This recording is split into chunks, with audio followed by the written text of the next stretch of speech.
So I always think that if you're going to be really successful on something, you first need to know how to use the tool yourself.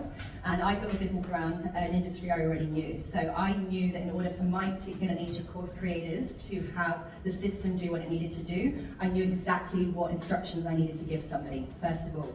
So I recommend if you are going to go and hire people, don't hire anyone for anything you don't understand yet.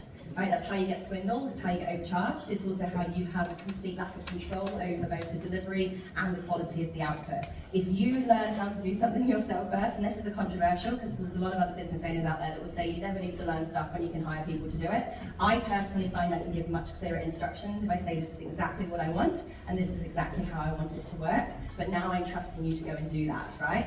So this is where I already knew what I needed to happen, and I was very largely involved in the doing of that when I first started.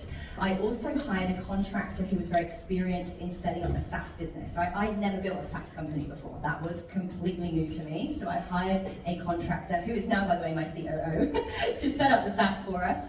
And then I knew that for me, in order to be able to meet the number of calls, onboardings, customer support inquiries, I needed two things. And this is actually part of a sellability factor as well.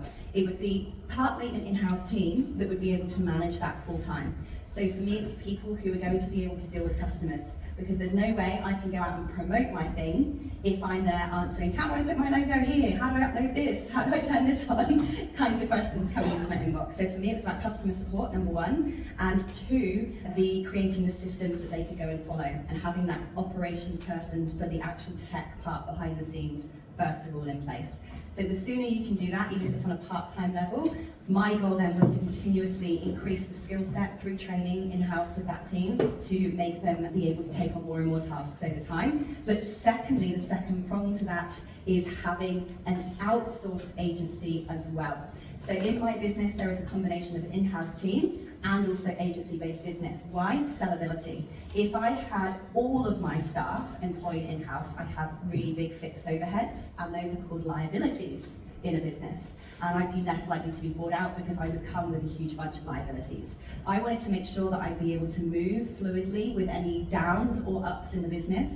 If I have agencies with no fixed term contracts, I know that I can easily drop, but also at the same time massively scale. If I know I'm doing a massive event next month, I know that agency can actually fill that massive staff need for me, as well as having the in-house team too.